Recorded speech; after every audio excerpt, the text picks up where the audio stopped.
and the entire Karoo livestock in South Africa. Good morning, everyone from Southern Sudan. I can see we are all locked in. Today we have 10 questions which we have collected from the farmers and put them together. And then we will also have a brief presentation on farm automation system.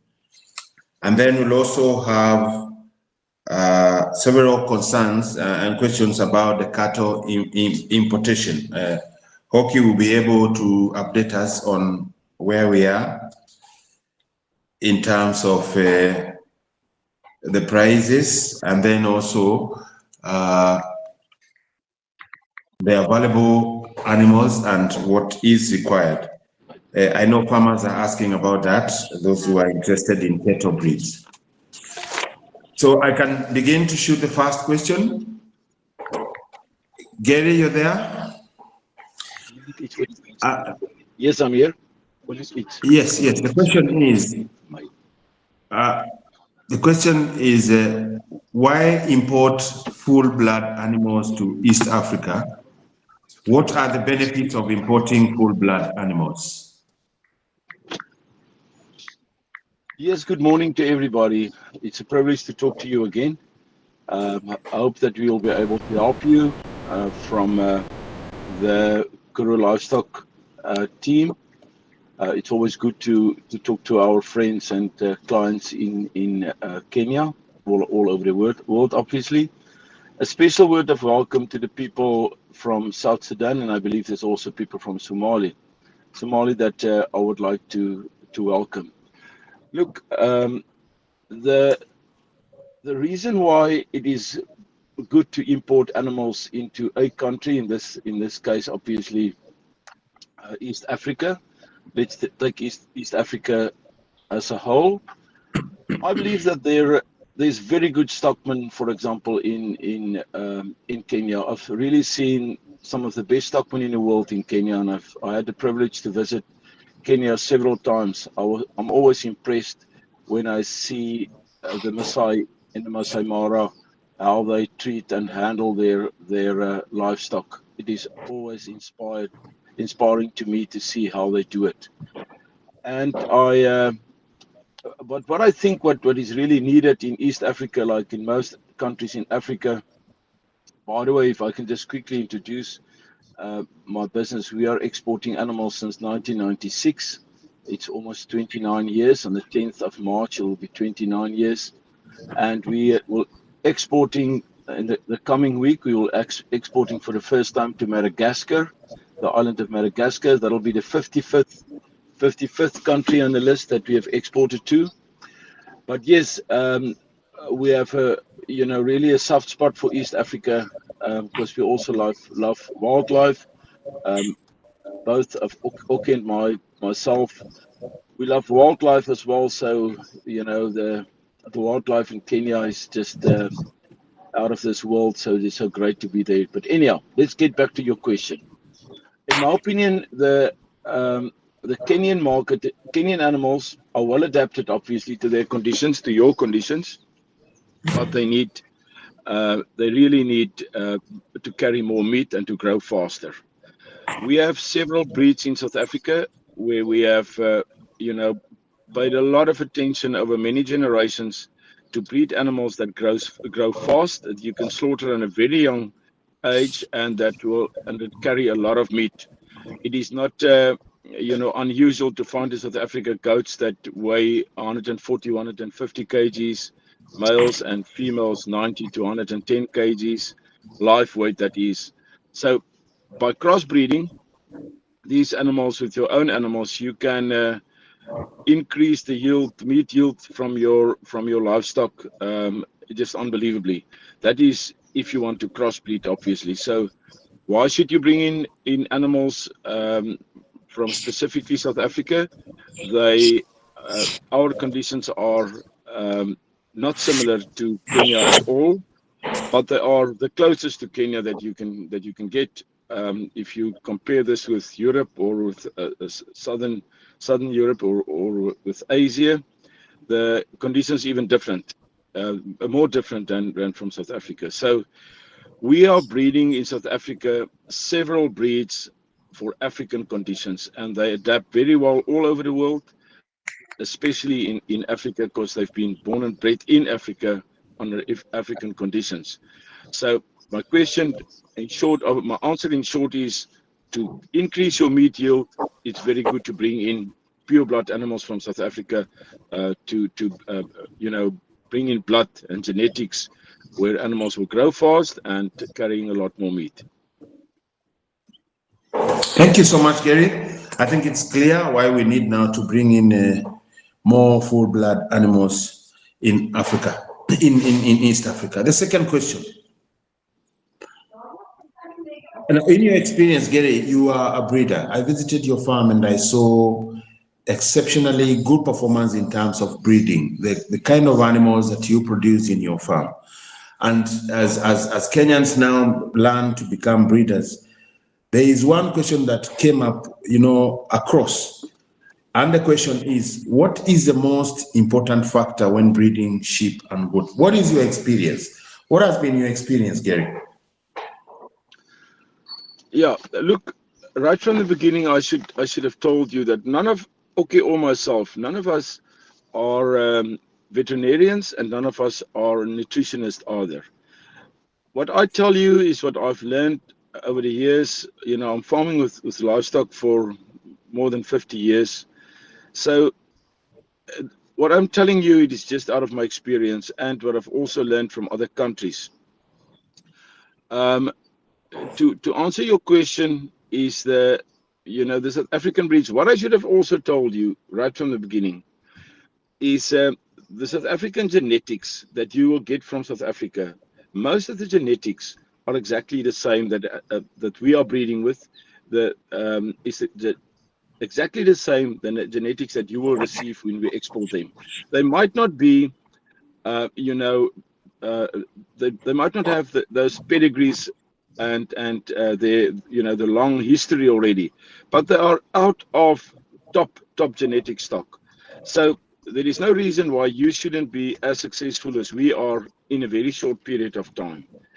Stella, she has also been on the farm, and she saw, somebody from Kenya asked me the other day, what are you doing? How are you breeding auction animals, for example? What are you doing to get animals in such a good condition? Obviously, nutrition is very important, and the conditions that we feed them in is very important. There's a lot, and we can build around that for hours. But the one important factor that you guys should keep in mind, the genetics that we use when we start feeding the animals and preparing them for auctions, they are the same than the ones that you receive. Animals that we export to Kenya and to other countries, we have to adapt them in South Africa to also survive and adapt under much more harsh conditions. And we farm with them semi-intensively. When we do the auction animals, obviously we bring them in and they get fed intensively to get ready for auctions. For the animals that we export, they go out into the bush during the day and they come back in the evening, and then they get a supplementary feed. While I'm at this point, and sorry that I'm actually interrupting myself now and then, while I'm at this point, problems that I've seen in Africa is animals go out in the morning by 8 o'clock, 9 o'clock, sometimes even 10 o'clock, when the dew and the moist is already off the grass and the pastures, for the simple reason that if you let them go out too early, then they will take in too many parasites, because the parasites get up in the at night on the wet grass. So they will take in too many parasites. So, but many people let them go out of the pen, out of the kraal, the enclosure where they sleep, by 9 o'clock, 10 o'clock. Let's say 10 o'clock. And then by 4 o'clock, they bring them back. So these animals are grazing for 6 hours per day, 6 hours only.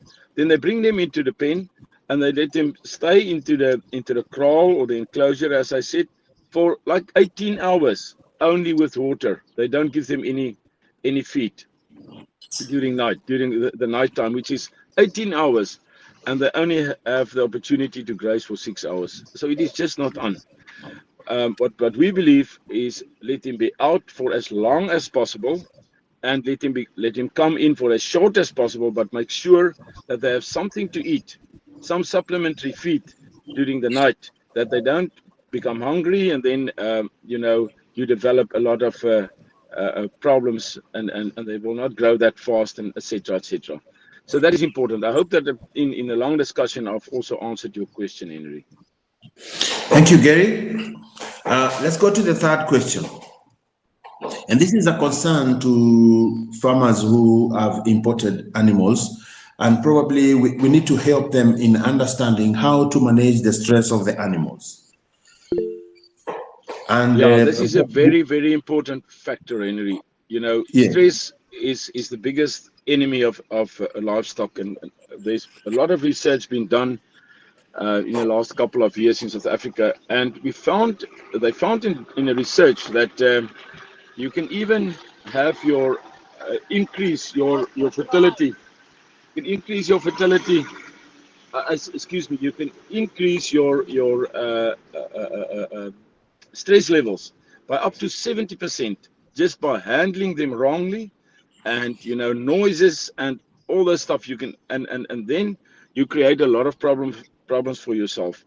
You should keep in mind, when after the process, after you've ordered an animal from us and you've paid your deposit, animals come into quarantine in South Africa. This is stressful for them already to go into quarantine. Now they are already, suddenly in small pens. We bring them together with animals that they don't know well. They've been in several groups, and we will select animals, bring them into quarantine. All the males will be separate, and all the females will be separate. But it is like a new environment for them, so it's stressed. Then afterwards, they will be handled a lot of time. Veterinarians will handle. There will be vaccinations, tests, etc. will be done.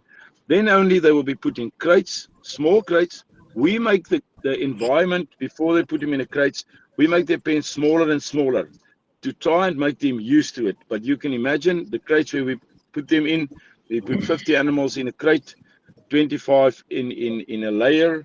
It is stressful for them. Then they go by road to the airport, which is even more stressful. And then they stay in the airport, and when they arrive at the airport, these people are not that used to animals, so they are nice and they want to poke them, they want to see them.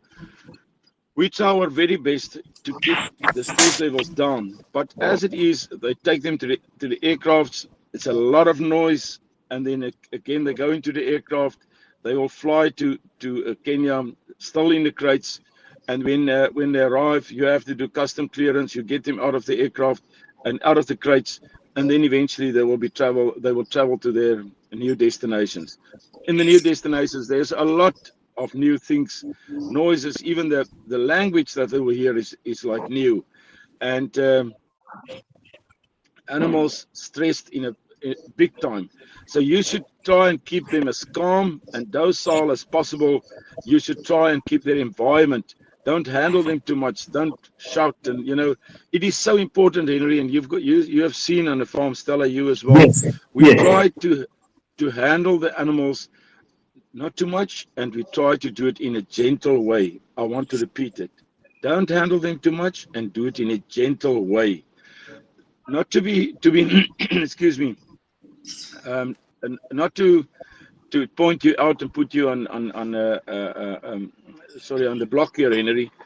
But when you offload the animals, for example, at the airport, it is very important that you do it in such a gentle way that the animals, you keep their stress levels down. I know there's a lot of people, everybody wants their animals, but you shouldn't drag them around. It is very, very hard on their bodies because they're not used to that.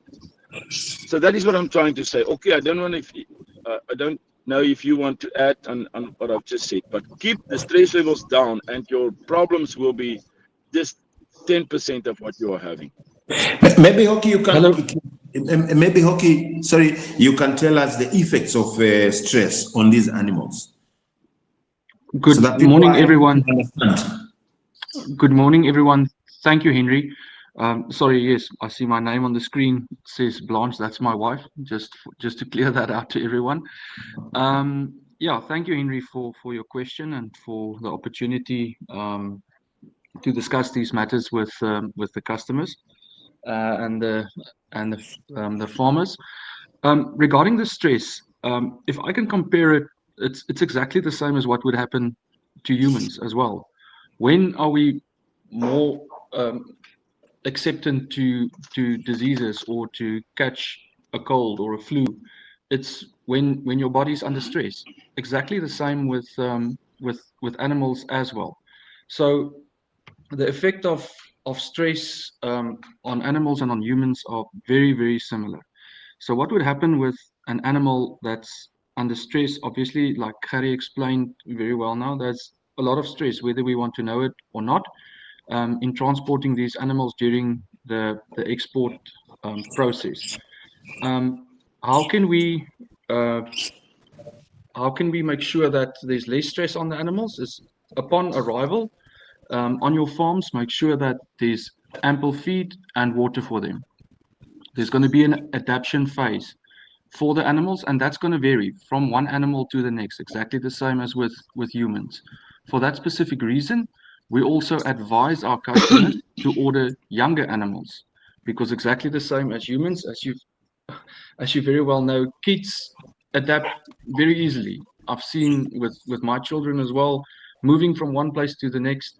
I mean, they get out, they make friends, they happy, and off they go. With adults, it's a lot more difficult. So exactly the same with the animals again. So make sure that they've got enough feed, proper nutrition, and always ample water.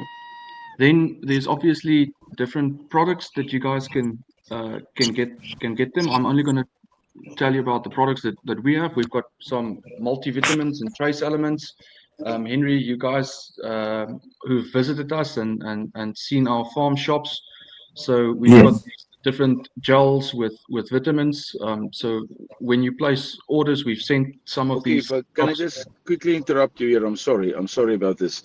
Tell them about the gel that we dose them before we ship them to keep the stress levels down, and the gel that lasts for several days to help and keep the stress levels down. That vitamins, minerals, trace elements that's in the gel. Tell them about that, please, because this is very important. I can just add while I have the floor now that the immune system of the animals, you should build on the immune system of the animals, as well as try and build the immune system, and you will not have problems. That products that we feeding them here and dosing them, it's important to also take care of their immune systems. But sorry, okay, I've interrupted you. Go ahead, please. Yes. So like Harry said, now just before we ship the animals, we dose them with a product called ElectroGuard. It's basically multivitamins and electrolytes to keep them nice and calm, and to make sure that they've got enough energy for the trip that lies ahead. And then just to add to that, obviously, when it comes to the stress levels, one of the first things that you will notice, an animal that's under stress, two main things. They will become sick easier. So if one of the animals in the group is under stress, they will become sick first in the group 9 out of 10 times. And then also fertility wise, those are the animals that's going to struggle to get onto heat or to go through the mating process.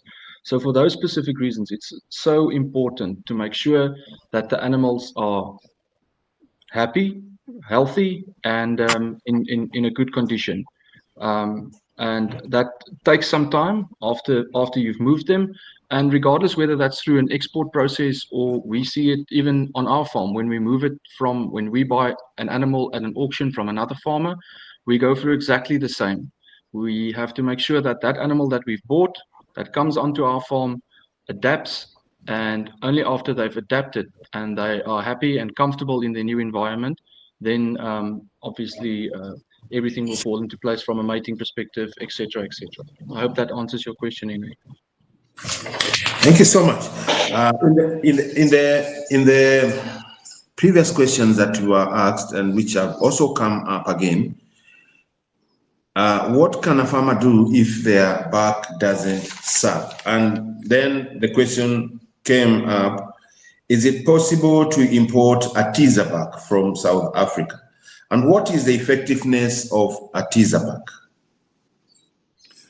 Right. Let me just get back here to something that I don't want to forget, and I should definitely attend to this. It is important when you bring animals in, and people tend to order, for example, if they wanted to order 12 animals, they will order 1 Boergoat buck and 3 does, 1 Savannah buck and 3 does, and 1 Kalahari Red buck and 3 does. That's great, they can do it. But what is the most important thing is that you keep the bloodlines, or then in this stage the breeds, separately. You can mix the females and you can mix the males, but they should never be mixed. You shouldn't have the Kalahari Red running with the Boergoats and Savannah running with the Kalahari Reds. That is a buck, I mean, with and covering the does. I've seen it in so many places, guys, not only in Kenya, but all over the world.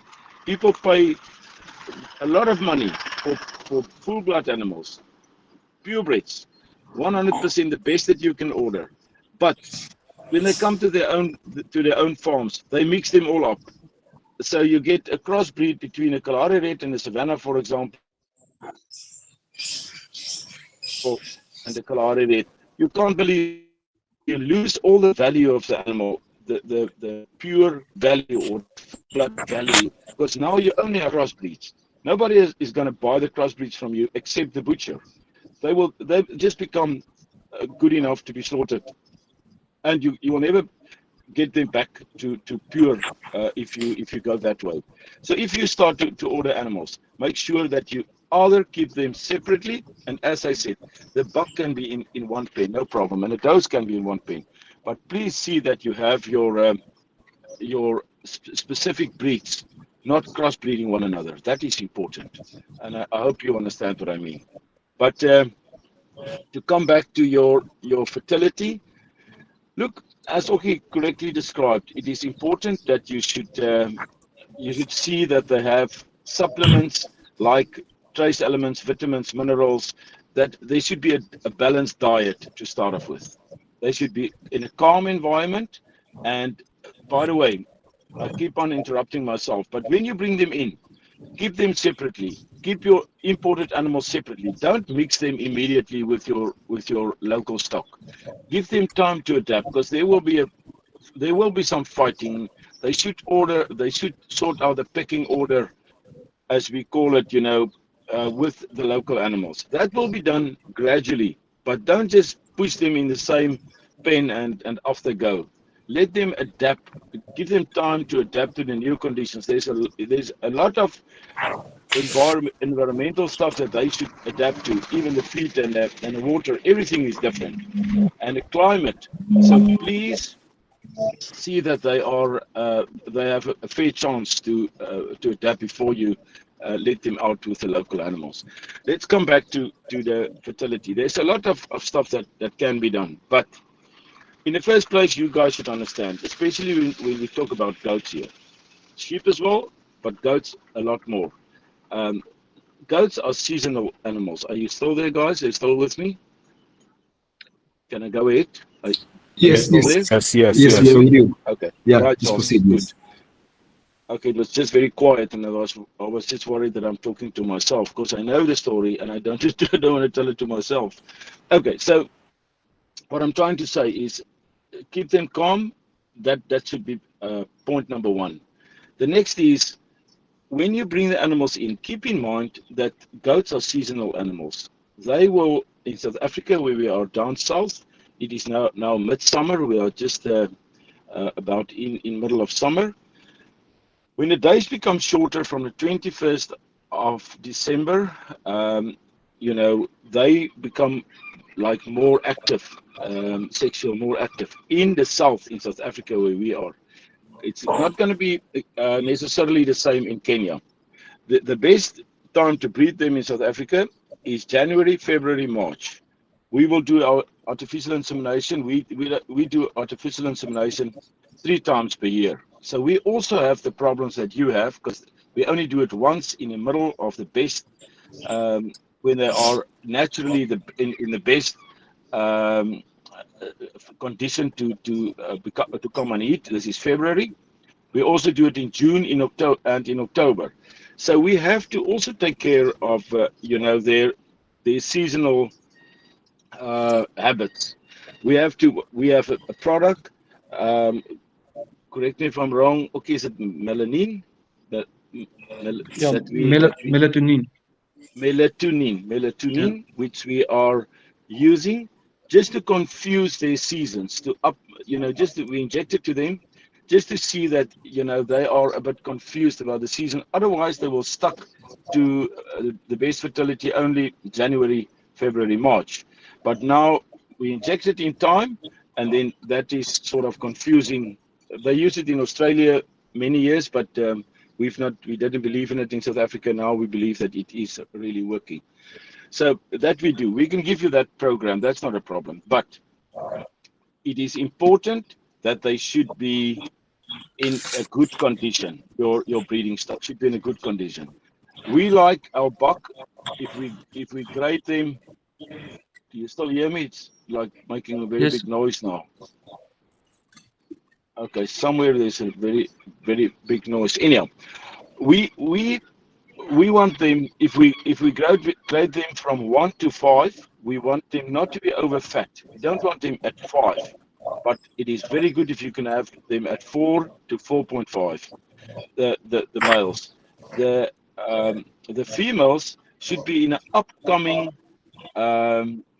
condition. In other words, if they are at 3.5, you want them to increase their condition while you are mating, and just before you're mating, for 2 or 3 weeks before mating, they should increase in condition. So you should give them, you know, what we are feeding is stuff like corn, maize, barley, rice, you know, that can increase their condition rapidly.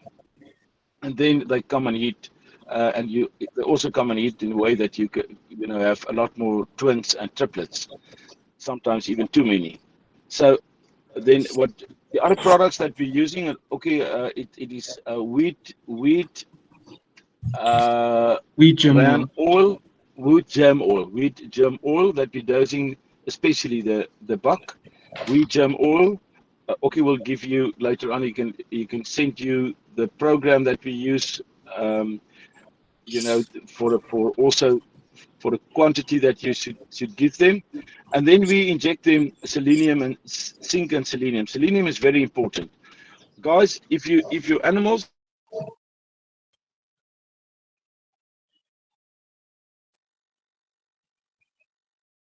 are not great problems. If we bring some of your Gola goats to South Africa and we make the same mistakes, they will also not be happy, and their mating and their fertility will also not be good. It's important that one should see that the nutrition to start off with is good and it is balanced.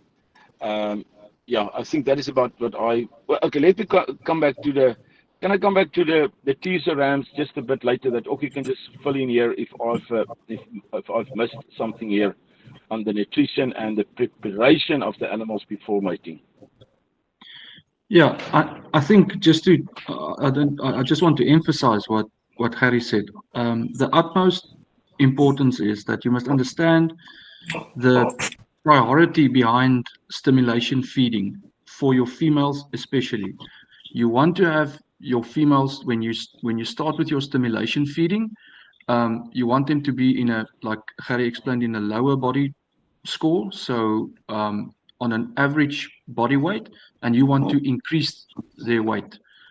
This is utterly important for them to come on heat.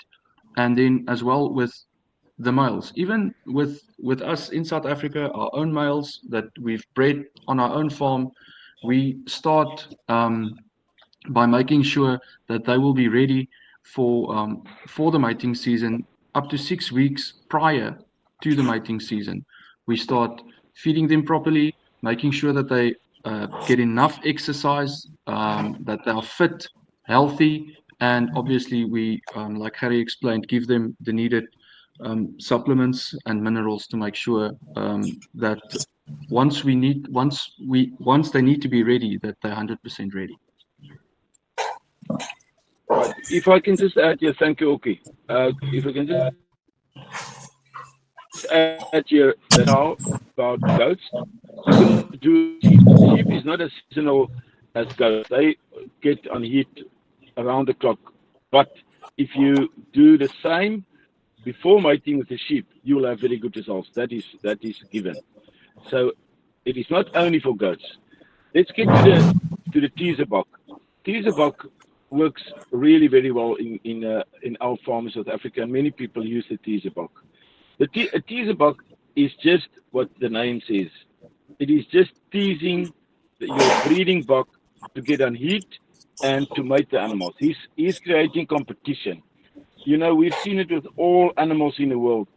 They are reluctant, really, if they are the only male around. It's not necessarily, you know, he's not pushed to mate today. You can do it tomorrow or in 3 weeks or in 3 months, because there's no competition. It's only him that's going to do it. But the moment you have teaser buck, then there's competition. And when you create competition, immediately it stimulates the males, and they become ready to mate much faster. We use the teaser buck. They sometimes we let them run with the does, and then in the evening we will take them out and we will swap them around. We will put another teaser buck with the buck that we want to mate, and we only let them mate, especially in your country where it's so hot and so humid, in especially summertime. It is very difficult for buck, especially when, as I said, we want them to be at 4.5. Are you guys still there? Yes, we are. Okay, great. I'll go ahead. Yeah. It is important if you have the buck at, let's say, 4.5 out of 5. In other words, in a very good condition, but not too fat. In a very good condition, it's hard for him to walk all day in the heat, and then mating does, and also, you know, he also has to eat, and then come back in the evening. He will just lay down and he'll be exhausted. So we will leave him in the pen. He will not go out with the does. The teaser buck will go out with the does, and when they come back in the evening, then you put the buck with the does. He will be well rested and in good condition, easy to work, and it's also much easier for the buck when it's cooler during night time to do the mating. You know, we have seen buck on our farm that we were concerned about. We thought he's not mating. We couldn't see him mating. And then, you know, after 5 months, the does started to quit because he was mating at night. He never mated during the day when it was so hot. So you can understand. And some of them are really just sort of shy. You know, when you move away, then they will start mating. So one should be sharp to see when they are mating and when not. But teaser buck. But let me just say one more thing about teaser buck. Teaser buck is important, but it's even more important that you don't try and make the teaser buck yourself. We are not even trying to do teaser buck. It is a small operation where they just cut a little piece of the string that carries the semen from the testicles. But veterinarians should do it. It is very, very important. If you slip up, you know, and you do not do a very good job, you can easily have kids from teaser buck. People will come to our farm and then they want to buy our teaser buck, because we use fairly good goats for teaser buck. Just for some of them are even better than other people as on their farms, their breeding buck. I'm not trying to say that they are perfect, because we will obviously not do the very best ones. But then the risk, if they cover those, the very unlikely risk, because veterinarians will do the operation, trained veterinarians, experienced veterinarians. Even if it happens, then you will not get a complete dud, complete cull, because you had such poor teaser buck. Henry will also remember when he was on the farm, Stella and you and other people who has seen that, we have one very, very ugly goat on the farm. It's a crossbreeded thing. It's like we bought it from somebody. It's not our own goat. He's the very best teaser buck, but I always get almost a heart attack when I see this teaser buck amongst our does, because I always keep forgetting that damn thing is castrated. He's not a buck, because I'll really get a heart attack if he's covering does. But please don't try to do the teaser buck yourself. The testicles should still be there, and it's just that string that should be cut.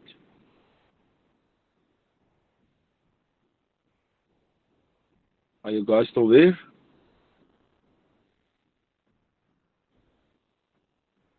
Hello? Hello, Gary. Thank you so much. I think this is a new concept here in Kenya, and we've had several requests by farmers about teaser buck, and I think in our March training probably we'll be able to cover more on that, and the venue of the training probably will be having a teaser buck. By then people will be able to understand the importance of a teaser buck. Now, another question which has come up again, and some people indicated that they did not get the definition clearly. What's the difference between a stud registered animal and a commercial registered animal, Gary? Yeah, it is a long explanation. I'm going to do it as briefly as possible. Let me start to say that you can breed a stud registered animal. There's two registrations in South Africa. One is the South African Boergoat Breeders Association, and the other is the South African Stud Book. This is just a document, the organization who documented everything, and you can get your pedigrees and everything from Stud Book. What I want to say is that when they grade it, there's two different breed standards. And as you know, I'm an official judge and inspector, so I do this on a regular basis, where people will bring their animals in a pen, and I have to grade them between these three grades: the stud grade, the commercial grade, and the culls. But it's the same animals that's been bred from the same mothers. In other words, there can be two does, for example, twins. The one can be stud graded, and the other one can be commercially graded. Because of fancy points, okay, used to call it fancy points. Fancy points is like stuff like a bit too much color on the feet, for example, brown spots on the feet, or maybe an extra teeth. There might be an extra teeth. Very, very small stuff, or the color might cross the shoulder blade of the animal. Then it will become a commercial animal, not a stud registered animal. But they can be sisters, exactly the same genetics. So what I'm trying to say, and on our auctions, we've spoken about it the other day, on our auctions, I would say most auctions, even some auctions, more than 50% of the animals on the auction are commercially registered because of some or other small defect. To be stud registered, you really have to be close to perfect. You understand? Or the goat should be close to perfect. So, yes. For example, on the national auction in October last year, we've sold one of the most expensive buck on an auction that we have sold. He was selling for about he was sold for about $4,000 US. $4,000 US. This was a commercial animal. He didn't pass because he had a small extra teeth. He had a small extra teeth, which is not acceptable. These are just fancy points, guys. But people will be prepared to pay $4,000 ex auction. This is not the cost to export. It would have been more than $5,000 by the time it reached Nairobi. The point is that commercial animals, you should just make sure that they are from good genetics. Then you are fine. And people are telling you, I know, that you can't breed good meat producing animals from commercial animals. It's the biggest lot of nonsense. Let's quickly get to Dorper sheep, for example. The grading of Dorper sheep is 3, 4, and 5, where type 3 is your commercial animal. Type 4 is a stud, and type 5 is a superior stud. I've sent animals to overseas destinations where people, I mean, they don't even know the difference, the breed standards. I've sent them grade 4s and grade 5s. Then they are complaining that they don't want type 3s. They get graded in South Africa by 2 independent inspectors before departure. So they get graded, and you can be assured that what you order you will get. The point is just, once again, guys, that you should be sure that you get good genetics. It doesn't matter if it is type 4, type 5, or type 3. You're going to get, and even the type 3, the type 3Us, you can use a type 3U, have a type 3U and a type 3 buck. You can have both of them, and you can mate them, and they can breed you a type 5. They can breed you a superior animal. It is all about the genetics. Thank you. I hope this answers your question. Yeah, that answers my question, and now takes me to a commercial male and a commercial female. Can it produce a stud offspring, which you said it's very possible? Thank you. Absolutely. Do you want to expound on that?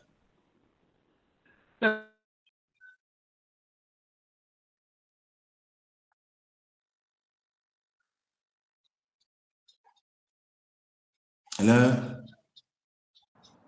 Yeah, he's not legible again. Gary, we seem to be losing you. Okay. No, it is just, as it is. Okay, let me go ahead. Should I go ahead? Are you guys still there? Yes, you're there, Gary. We are losing you a little bit. Okay, I'll try my best to cite. What I'm trying to say, from SA Statbook is still not compulsory. But in future, as from this year, it will become compulsory to sell animals at national auctions and at provincial auctions. You have to have them registered at SA Statbook. That will even help you to get more security that you buy animals with good genetics. But the SA Statbook is a completely different topic that we can discuss during our course in March. Because this is a long, and I have to have all the documentation in front of me to show you how it works. But we will do that in March. Thank you, Gary. Thank you, Gary. I think now we can go to Hoki, and not unless there is anyone with any other question for Gary regarding sheep and goats. Now we want to go to cattle importation. Good. Okay, are you there? Yes. Hello, Henry. Can you hear me? Yes, I can hear you. Okay. Okay, good. So Henry, informed me that there's quite a high demand for the importation of cattle into Kenya, and we just have to sort out as what is the procedure normally is to sort out the importation documentation as a start, as we've done with the sheep and the goats. Yes. So all the veterinarian documentation, the import permits, or the protocol that's on the import permit need to be checked by our veterinarians to see if we can comply to the Kenya health directives.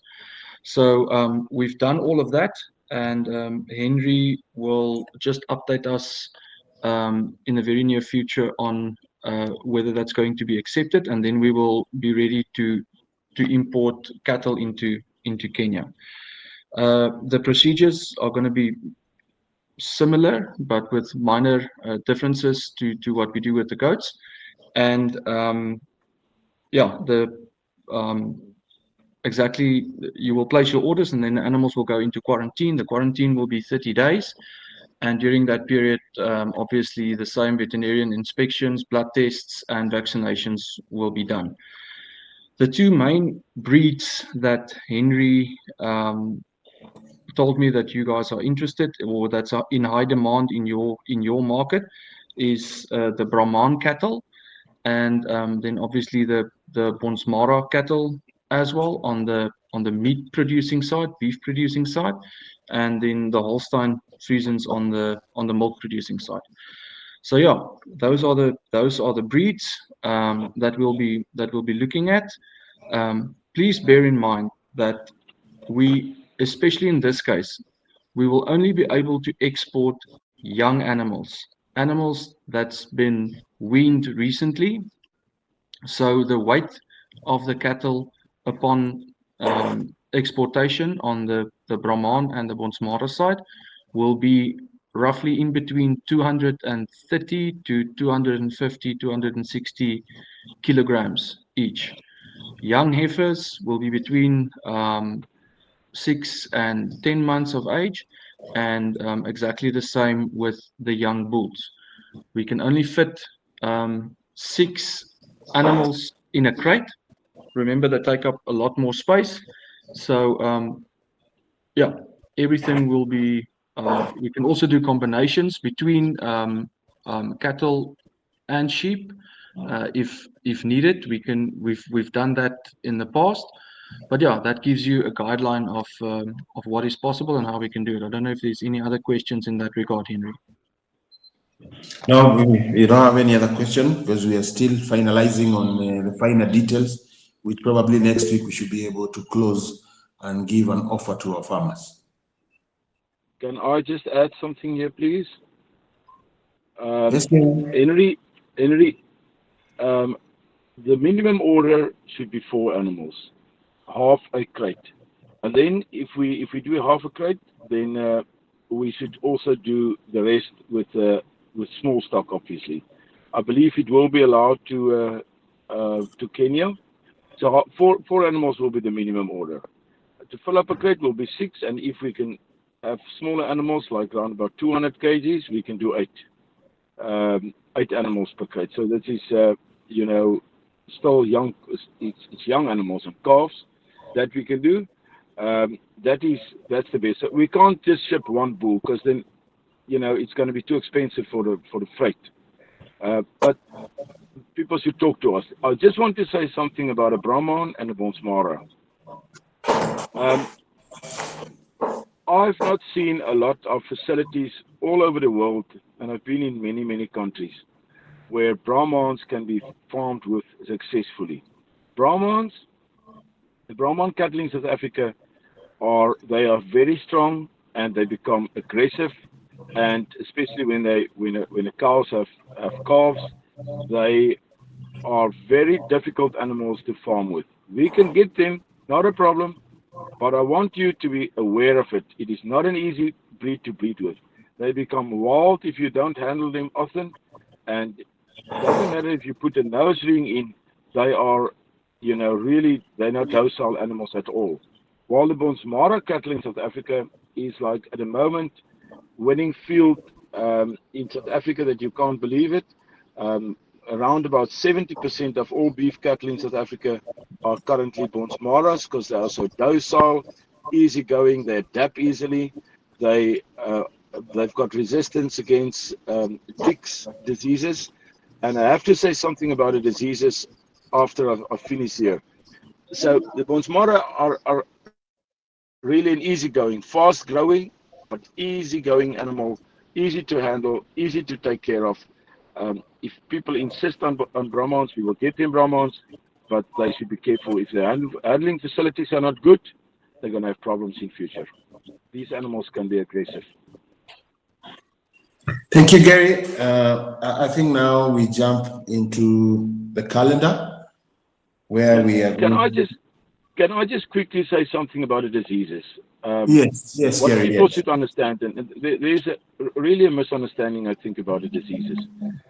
All diseases, not only cattle, but also small stock diseases. Stuff like PPR, guys, and I'm not a veterinarian, so I don't know even all the diseases. PPR, CCPP, and those, and goat pox, and we don't have those in South Africa at all. So we can't vaccinate against it. There is not even vaccination in South Africa. We're not allowed to vaccinate against it. So when animals arrive on the other side, please don't wait a week before you vaccinate. Vaccinate immediately. Even if you have to put stress on them, try to vaccinate them even when you offload them from your truck onto your farm. Vaccinate them before you offload them. Because tick diseases, it can really be fatal.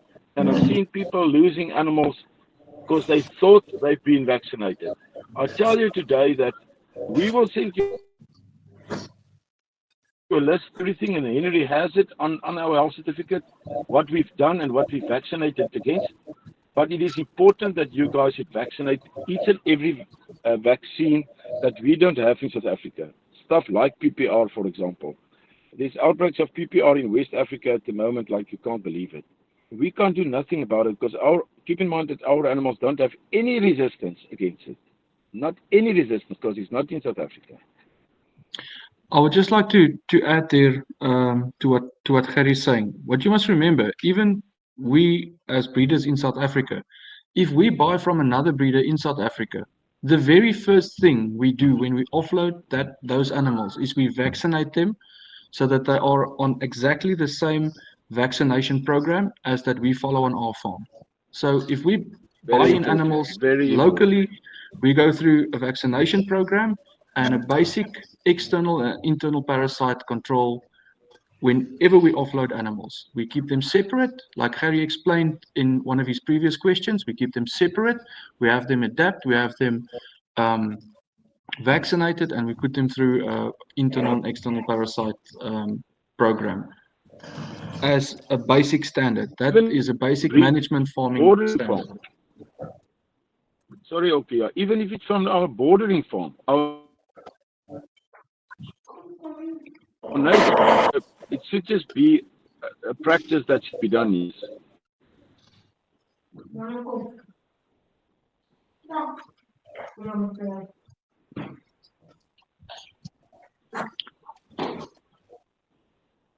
Okay, Henry, I think we can move. Any more questions, Henry? I think we can move on now. Maybe let's look at the calendar before we now invite Charles to take us through farm automation system. And the calendar I would just briefly like to go through. We have our January, February order still open. We are still continuing to get orders and inquiries from farmers. So that one is going on. You can contact Gary directly. You can also get in touch with me here in Kenya. And then we have in March on the 28th and the 29th, we have a training, which will be in Kenya, in Embu, Wildwood Sheep and Goat Organic Farm, which is a Savannah goat breeding farm, and together with the Persian sheep breeding farm. So we shall be communicating.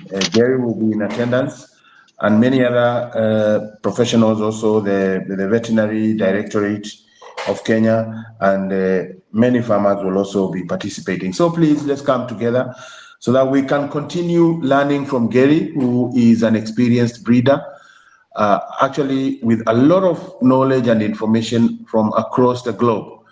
And he has visited so many farms. He understands the problems, he understands the challenges, and some of these small challenges, like a bag failing to serve, like, all those small challenges, we'll be able to discuss them. These are just small challenges which every farmer must be able to understand them. And we shall also be covering the basic vet skills that every farmer must possess. So now, if there's no any other question, I think now we go to Charles. Charles, you're there? Right. Yes. Thank you. Thank you. Thank you very much. Carlos. I see Gary has a question. You have a comment, Gary? Proceed. Charles, hi Charles. Sorry, I just wanted to add that we have an official Boergoat and small stock course in South Africa. It's an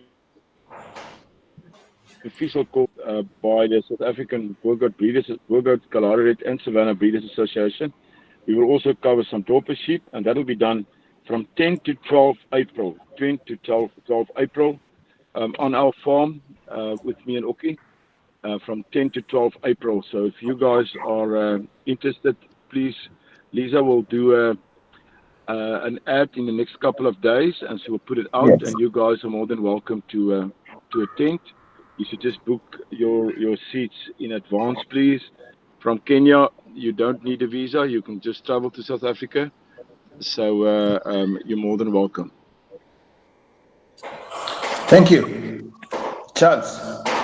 Great. So thank you very much, Gary, Oki, for the brilliant presentation there.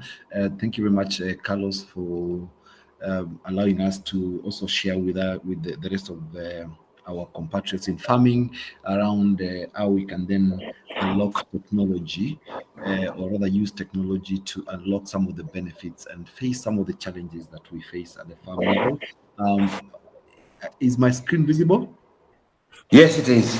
Okay, great. Thank you. So Carlos requested me to have a brief, and I'll make this very brief, maximum 10 minutes and then probably 5 minutes for question and answer in response to some of the inquiries Karoo Livestock has been getting around the management of farms, and how then as people scale up, as we all scale up to grow our herds, how then we can leverage on technology so that we don't remain in the manual traditional farm setup where we have to keep calling the supervisor, the farm manager. We've set up cameras to monitor what they are doing. We're still having challenges because the farm records are manual, and most important, and in light of what we are trying to get from Gary and team in South Africa, then how do we ensure that that very expensive stock that we buy from Gary and out there, how do we manage the breeding so that we don't end up with the challenges that Gary has so clearly explained here, which are inbreeding, crossbreeding, because we have to manually figure out how this is going to be managed. So I'll quickly dive into the presentation. It's going to be very short and to the point, and please, you can stop me anytime so that I can answer any questions. But yes, I'll give some time at the end for question and answer. So we partnered. So my organization is called FRC Consulting. We help organizations, both profit, non-profit, government, to align their objectives, rather to automate to align their objectives and achieve business objectives fairly quickly.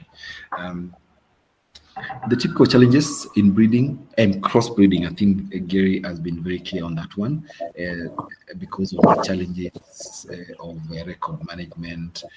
So that hence you end up with very poor herd quality. Nutrition is a key one, especially now that we are in most parts of Kenya. We are going into a tough season in terms of provision of feed because of the short rains that did not come out very well. So nutrition is a key thing, and is the biggest cost anyway to any of your businesses. Related to that is animal health, and overall, how then do you manage costs so that your revenues can end up giving you profits. And therefore, we've partnered with Uniform Agri to introduce, to customize it for goat farming in Kenya and East Africa. We are heading to Zambia next week with my colleague Titus. So it's something Uganda is very, very, and of course Tanzania. I can see we have someone from Tanzania here. We just rolled out a big one somewhere in Mwanza. about 12,000 herd. Actually probably one of the biggest farms we've seen. So these are product that is been in the market for the last 7-8 years now. And what does that on the breeding side, which is where really we have a lot of pain with the customers, it gives you a very clear track of genealogy, which I think Jerry has been very emphatic about here. So it shows you a clear track, so that then you have clear, you can clearly see how your genealogy in the farm moves, and therefore very important. It can suggest multiple compatibility in terms of breeding pairs, and that eliminates or minimizes the risk of inbreeding and crossbreeding. Nutrition, again, you feed the data, it will give you an indication, insights and it will give you notifications of how then you need to, if you're doing on-site farm inputs in terms of feeding, it can give you clear indications on how you're going to mix your feeds, optimizing cost again, so that you also don't overshoot. Unified record management, so from nutrition to health and then breeding. So there's a breeding planner which I'll share with you. Then this is summarized into a productivity and profitability insight, so that then on a monthly basis, if that's what you want, you can put this on quarterly basis, you can go half yearly, you can go annually. It can give you insights onto your cost and revenue profile for profitability. I think the big problem here is crossbreeding and inbreeding. As I said, we have a productivity, or rather a breeding planner that is inbuilt in the system, which is sorting out that problem. So it suggests compatible breeding pairs and therefore minimizing inbreeding risk. Again, we find most farms will have a very big challenge to keep track of which door, which back to mate, so that the system then will give you insights, so that you don't end up guessing. Or sometimes when there's even a change in management in the farm, so you have a farm manager leaving, or you have abrupt changes in the farm, even when there's natural culling, animals just die, so you don't know which one to mate with the next one. So that gives you indication. And because it is based on ear tags, and today I'm sure this is now technology available in many places, so these are barcoded. You've got RFID also, ear tags. Then reading the information into the system becomes semi-automated. Nutrition, I think I touched on this. Lack of proper nutrition leading to poor productivity, whether you're into goat or beef milk, goats. The software will give you suggestions. It tracks the feeding schedules, and therefore it will give you suggestions on what you need to adjust. Remember, at the back of this, if you're into, most of us are into beef or breeding animals, then it will also give you indications based on the weights, because I'm sure part of your husbandry is collecting data on weight. If you allow me a minute, I need to let in somebody who has come into the meeting. Just a minute. I'm trying to. Right, I think that was a question. Please, if you can just hold the question to a few minutes from now. I'm almost midway in the presentation. So the solution there is that then you have an immediate impact on the growth and health and productivity of the animals. Moving on, animal health in a bit of detail, because you're feeding the data on vaccinations, on vet interventions, whether at the farm level or vets who are visiting, then the system will capture all that information, so that in the event that you have a scheduled animal health intervention, whether it's a vaccination cycle, it can actually give you an alert that yes, in the next coming weeks you need to have this done.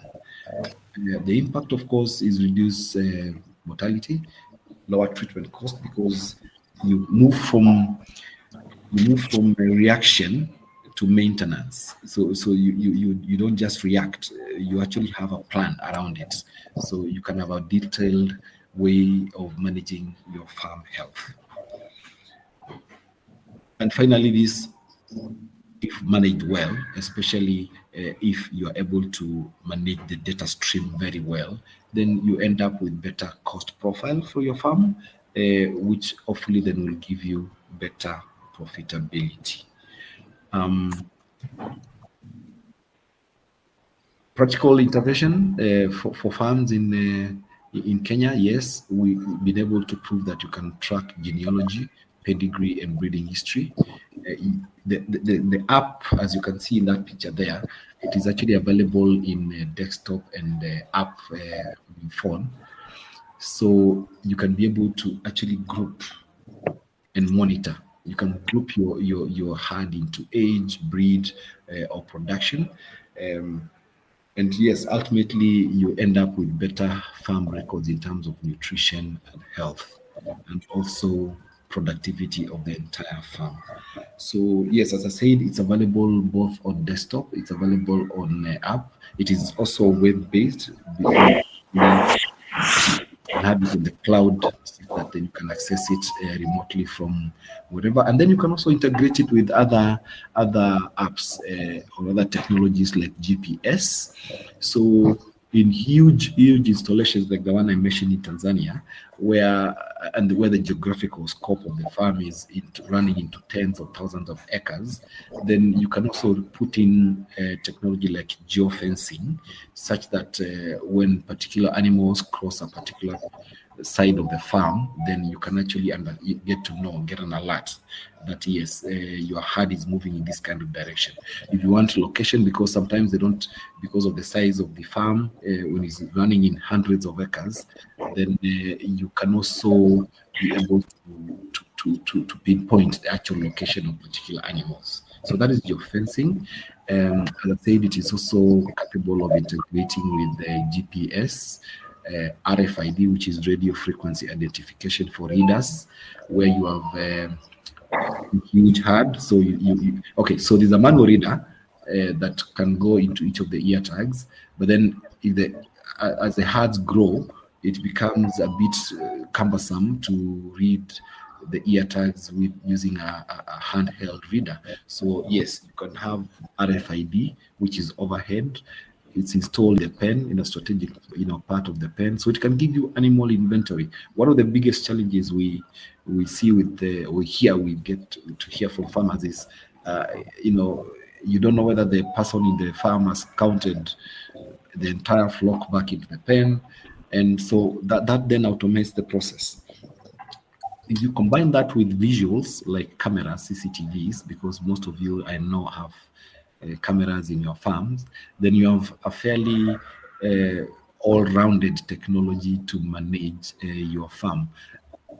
And this works not only for people who are on site with their farms, like some of you have, but admittedly, many of you also farm remotely. So you're in the city and you have a farm out there that is running an enterprise. You need to be able to manage remotely, and this technology can really assist you. So very briefly, that is what we have to offer. Of course, there's a very detailed presentation of the platform or the solution, but for the purposes of this discussion and for the time we end, that is what I would like to be able to share, and I'd like to take any comments, questions from the floor. Carlos, how much time do we have? 15 minutes. Okay, great. Thank you very much.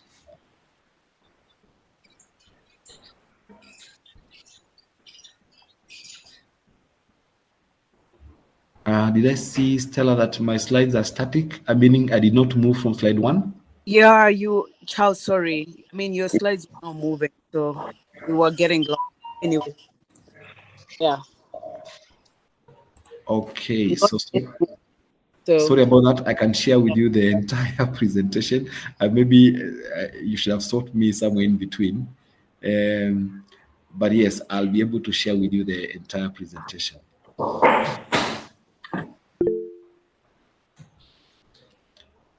Yes, Gary. Yes, Gary.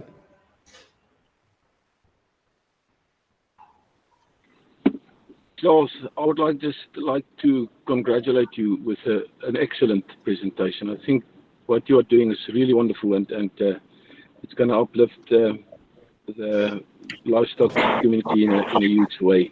It would be good if you can also be on the training in March, 28, 29 March. Henrik, please. Yes, Gary. With Charles there, I would also like to learn from him. This guy knows a lot, guys. Everybody can learn from him.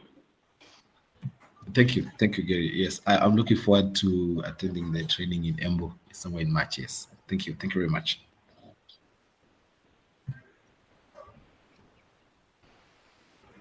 Right. Any other questions? I can see there's someone who has raised their hand. Henry. Yeah, just go ahead. Yeah. Just go ahead, please. So Charles, thanks. I mean, we've had this discussion with yourself before, and hopefully we can partner together.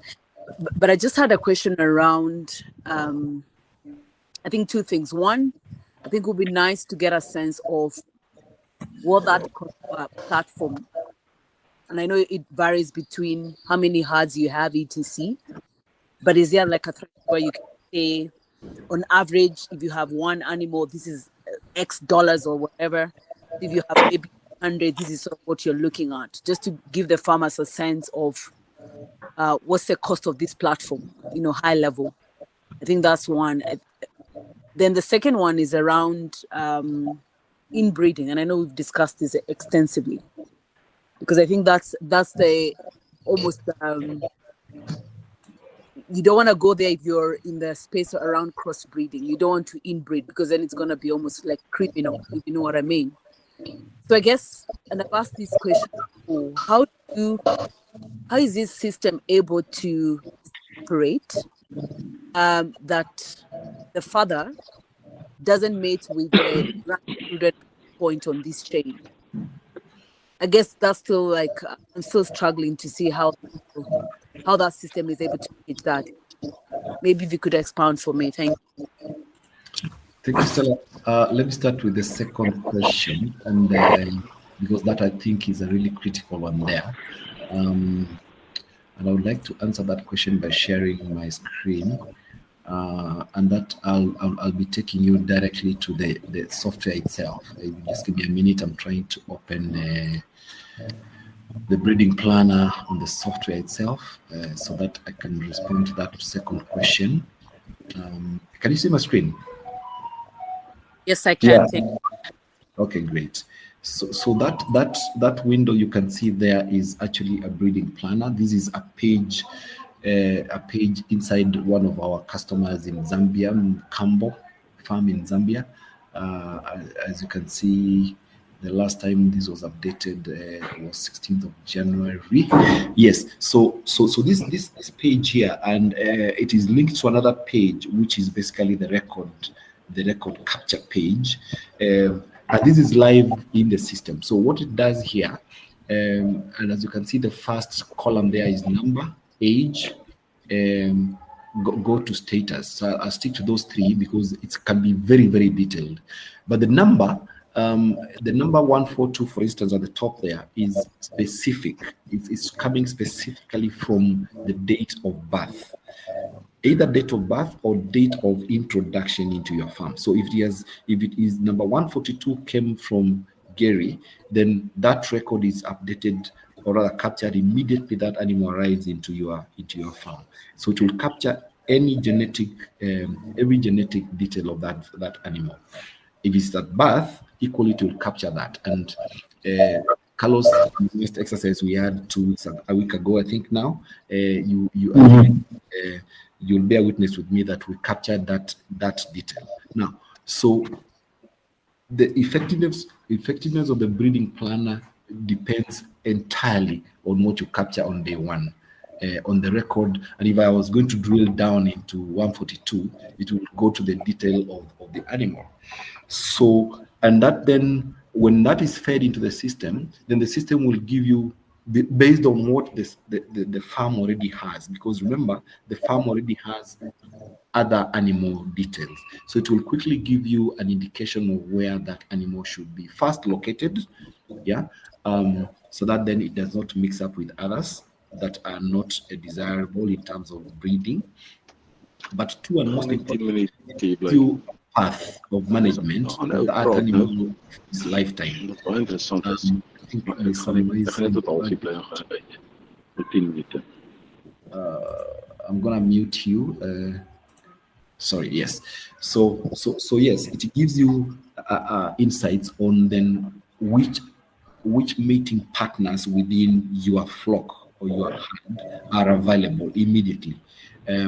And I think the best way to do that is when it is installed and you have a live demo. But that is the basis of insights into breeding. And I'm not sure that I answered your question, Stella. But going back then to the first question, which is the easier one, is about pricing. Pricing, because it's what we call SaaS. It's a software that's available globally.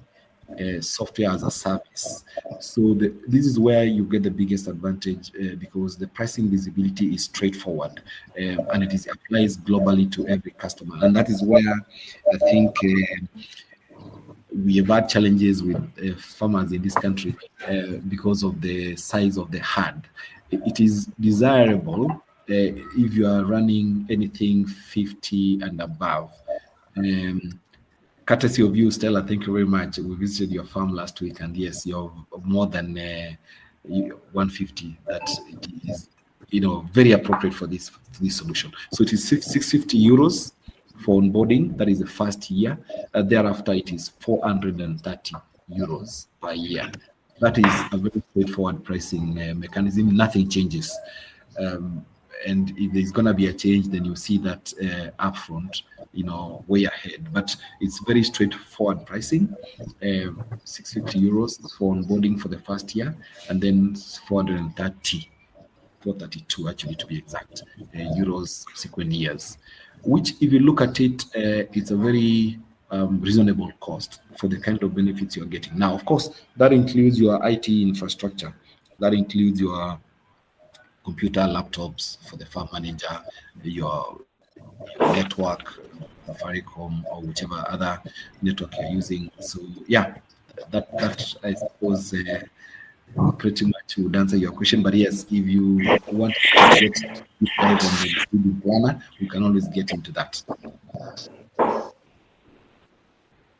Thank you, Charles.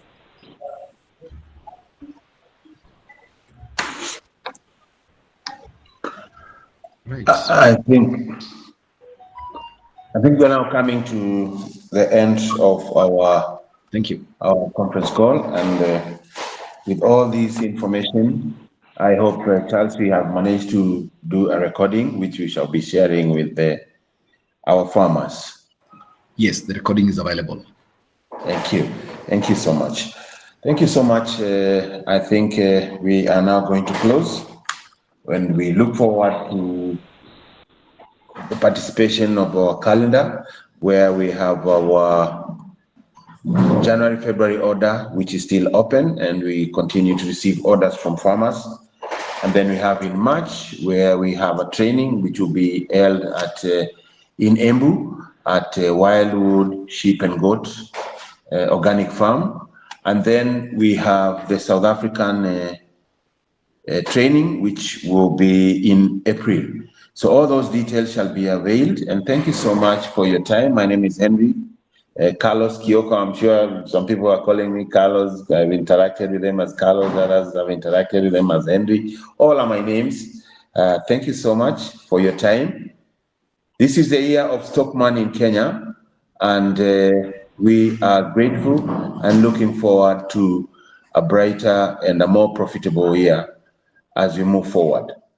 Thank you so much. This meeting is hosted actually at Wildwood Sheep and Goat Organic Farm. Right now, that's where I am.